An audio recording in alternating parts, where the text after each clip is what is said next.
এর একেবারে কাছেই দেউলবাড়ি অঞ্চলের আমরা চলে এসেছি নদী সংলগ্ন এবং সেখানে আজকের আমরা ফুড নিউট্রিশন প্রদান এবং সেই সব মানুষদের সঙ্গে থাকব।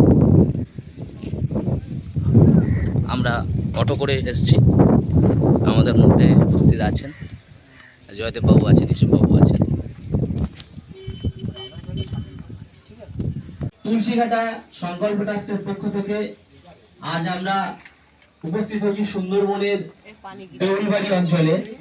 এই দেউলবাড়ি অঞ্চলে যারা সংকল্প ট্রাস্টের পক্ষ থেকে আজকের ফুড নিউট্রিশন প্রদান পাবে তারা উপস্থিত হয়ে গেছে। যেমন একটা সংসার, তেমনিও আপনারাও একটা আমাদের সংসারের একজন হয়ে গেলেন, বুঝতে পারছেন? এইটাই সংকল্প ট্রাস্টের একটা পরিবারের মধ্যে আপনারা থেকে গেলেন। সেখানকার ভালো মন্দ সব দিক নিয়েই আপনারা এখানে উপস্থিত হলেন এবং এখানে একটা মেম্বার হলেন। এই মেম্বারের মাধ্যমে আপনারা আপনাদের যত রকম সুযোগ সুবিধা, যত রকমের সাহায্য সহযোগিতা পাবেন। যাদের চোখের প্রবলেম আছে তারা সম্পূর্ণ বিনামূল্যে এখানে চক্ষু অপারেশনও করতে পারবেন। স্বল্প মূল্যে এখান থেকে আপনারা চশমাও পাবেন। কিন্তু লক্ষ্য আপনাদেরকে উপার্জনশীল করবো, স্বাবলম্বী করতে চাইছি। আর একটা কথা বলি দিই, ধূপ আমরা কারা কারা ব্যবহার করি? সবাই ব্যবহার করি, ঘরে, বাড়িতে, অফিসে, সব জায়গায়। এইবার দেখবেন অনেকে এখন নতুন মডার্ন যুগ এসে গেছে যে মশারি কেউ ব্যবহার করছে না, মর্টিন জ্বালছে, কেউ আবার ধূপের জন্য মশা মারারও ধূপ আছে, সবকিছু আছে। সব রকমের ধূপ নিয়েও আমরা ব্যবসা করানোর জন্য আপনাদের কাছে দিয়ে দেবো। যদি বাড়ির সেন্টের ধূপ, ঠিক আছে, সব রকম হয়তো দিয়ে দিলাম, কাঁচা ধূপকাঠি দিয়ে দিলাম, তাতে কোনো সেন্ট নেই, হয়তো সেইগুলো সেন্ট স্প্রে করে আপনারা ওটা করলেন, প্যাকেট করলেন, করে সেটাকে বিক্রি করলেন। এইগুলো যদি বলেন সেইগুলো ওনাকে জানাবেন। তবে হ্যাঁ, ওনাকে বিরক্ত করবেন না, কারণ ওনাকে এমন কিছু আমরা দিই না যে এখানে কাজ করলে যেমনি হাহামরি এমন কিছু। এটা একটা সেবামূলক প্রতিষ্ঠান। এই যেমন আমি নিজেও একটা কাজ করি, কাজ করার সাথে সাথে এই আমাদের সঙ্গে একটা লিঙ্কেড হয়ে কাজ করছি, বুঝতে পারছেন? তাহলে গাড়ি করে এনেছে আপনাদের জিনিসপত্র, কিন্তু এবার আপনারা যদি ওখানে একটা জিনিস আনতে যান, সেটা আনতে গেলে আমাদের গাড়ি ভাড়ায় সব চলে যাবে, তাহলে পেলেন আর কি। সেই জন্য উনি হয়তো আপনাদের জন্য আনলেন ভালোবেসে, সেই জন্য আমরা হয়তো ওনাকে একটা গাড়ি ভাড়া দিয়ে দিলাম, এইটুকু জাস্ট। এইগুলো আমরা ওনাকে হেল্প করি, সবাই মিলে যদি ওখানে যায় তাহলে হবে না। এইগুলো একটু ওনাকে পাশে থাকবে। আর আমরা চাইছি যে এখানে একটা যাতে প্রতি মাসে একটা সবার রোজগার হয়, তার জন্য একটা পরের বারে আমি একটা মিটিং ডাকবো আমাদের বিশ্বজিৎ স্যার, যেটা কোনো ইনভেস্ট করতে হবে না, সেটা আপনারা নিজেরা বাড়িতে তৈরি করবেন, কোথাও বিক্রি করতে হবে না। আপনারা বিক্রি করার কোনো রাস্তা নেই, কিচ্ছু নেই, মহিলারা কোথায় যাবেন বিক্রি করতে, সেটাই আমাদের কাছে দিয়ে দেবেন, আমরা নিয়ে নেব। কাজল দি আর একটা সাবজেক্ট, একটা প্রজেক্ট আমাদের অফিস থেকে শুনে এসছে। আপনাদের বাড়িতে যারা ছেলেমেয়েরা আছে, যারা পড়াশোনা করছে, তাদের পড়াশোনার জন্য ওটা কাজে লাগবে।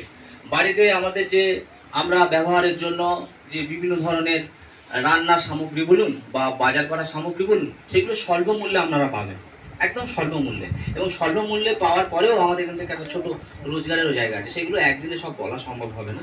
আর একটা কথা বলে রাখি, আপনাদের জানাশোনা যদি কোনো প্রতিবন্ধী ভাই বোনরা থেকে থাকে, যেমন ধরুন আমার নিজের পায়ের সমস্যা, বুঝতে পারছেন? তাহলে আজকে আমি নিজে একটা প্রতিবন্ধী ছেলে এবং গরিব পরিবারের ছেলে, খুব ধনী পরিবারের নয়, কিন্তু আমি যখন বুঝেছিলাম, আমি ছোটবেলা থেকে যখন পড়াশোনা করতাম, তখন ভাবতাম যদি মানুষের কোনো কাজে লাগে। আর এটা অরাজনৈতিক প্ল্যাটফর্ম সংকল্প ট্রাস্ট, না কোনো এটা কোনো রাজনৈতিক দল, এখানে কোনো ভেদাভেদ নেই, সবাইয়ের অবারিত দ্বার, হিন্দু মুসলিম খ্রিস্টান সমস্ত সবাই এখানে থাকবে। এবং আমি চেয়েছিলাম যারা প্রতিবন্ধী মানুষ এবং যারা গরিব মানুষ, অসহায় মানুষ, তাদের পাশে দাঁড়াবো, ঠিক এইভাবে করা। তবে হ্যাঁ, এইটুকু বলে দিই, যখন আবার ফের লজ্জার কিছু নেই, আমরা একটা পরিবারের সন্তান। তো আগেকার দিনে অনেক ভাইরাস কম ছিল, এখন ভাইরাস বেশি হয়েছে। করোনার পিরিয়ড থেকে আমরা জানি যে এমন এমন ভাইরাস আছে চোখে দেখা যায় না, কিন্তু সেগুলো ভাইরাস আছে। দেখবেন যে একটা ইট যদি আমরা তুলি, পোকা কিলবিল করে না, ঠিক সেরকম ভাইরাসগুলো বা যেগুলো আমাদের ক্ষতিকারক, সেগুলো অন্ধকারে থাকে, ঠিক। তো আমরা যারা মহিলারা আছি, যারা মায়েরা আছি, যারা বোনেরা আছে, দিদিরা আছে, আমাদের যারা ঠাকুমা ছিলেন, দিদিমা ছিলেন, যারা গত হয়েছেন বা যারা বেঁচে আছেন, বা আমার মারা, তারা কিন্তু একটা রকম ভাবে সংসারটা পরিচালনা করেছেন, সমাজটা পরিচালনা করেছেন। এখন আবার অন্য আপডেট এসেছে। এইবার ঘটনা হচ্ছে কি, আমাদের এখানে স্যানিটারি ন্যাপকিনের প্যাডও পাওয়া যায়, এটা বলার উদ্দেশ্য। কারণ আজকে লজ্জার কিছু নেই, এটা আমাদের মায়েদের একটা প্রাকৃতিক ধর্ম। এবার কি হচ্ছে, আগেকার গ্রামের মায়েরা মহিলারা বা আমাদের মায়েরা তারা কি করতো, বাড়ির পরিষ্কার পরিচ্ছন্ন কাপড়টা ইউজ করতো, কিন্তু সেটা তো প্রকাশ্যে আর কেউ রাখে না, ওগুলো আড়ালে রাখে। কিন্তু আড়ালে রাখলেই কিন্তু আমি এইটাই বলার উদ্দেশ্য, যে ইট দিয়ে আমি উদাহরণ দিলাম, ভাইরাসটা কিন্তু অ্যাটাক করে। এখন বেশিরভাগটা মহিলাদের নানা রকম প্রবলেম, কেন না অনেক রকমের কারণ আছে। কিন্তু এবার আমরা গরিব ঘরের সবাই, আমরা কত দোকান থেকে কিনে এগুলো ইউজ করবো, এবং দোকানের জিনিসগুলো যে খুব ভালো তা নয়, ওর মধ্যে প্লাস্টিক দেওয়া থাকে, প্লাস্টিক নষ্ট হয়ে যায়, অনেক রকমের ব্যাপার। আমাদের সংকল্প ট্রাস্টের পক্ষ থেকে খুবই স্বল্প মূল্যে ওই স্যানিটারি প্যাডটা পাওয়া যায়, নিজেরাও ইউজ করতে পারে। আবার ফের কি হচ্ছে, নিজেরা ব্যবসাও করতে পারে খুব স্বল্প মূল্যে, যদি দুয়ারে রেশন জানাচ্ছি। আমাদের সম্মুখে অনেক বয়োজ্যেষ্ঠ এবং ছোট বাচ্চা ও কনিষ্ঠরা আছে, সবার প্রতি ভালোবাসা। আজকের যে সংকল্প ট্রাস্টের মূল উদ্যোক্তা আমাদের সুব্রত বাবু, তুলসীকাটা সংকল্প ট্রাস্ট, মানে এরা পিছিয়ে পড়া মানুষের ওই স্বার্থে কাজ করে চলেছে আজীবন। আপনারা একটা নতুন এই পরিবারের সঙ্গে, এই সোসাইটির এই সঙ্গে আপনারা সহমত হয়ে একত্রিত হয়ে আজকের যে যত স্বল্প হলেও করানো যায় তার জন্য আমরাও চেষ্টা করছি এবং করব। আপনারা যেভাবে আজকে এখানে উপস্থিত হয়েছেন, এভাবে আপনারা সবাই সহযোগিতা করুন। আপনাদের জন্য আমরা একটা ব্যবস্থা যা কিছু করব, অনেক কিছু বেড়ে গেছে সুব্রত বাবু, তার জন্য আমরা চেষ্টায় আছি। সবাইকে ধন্যবাদ জানিয়ে আমি বিচার কথা বলে সমাপ্ত করব। ধন্যবাদ।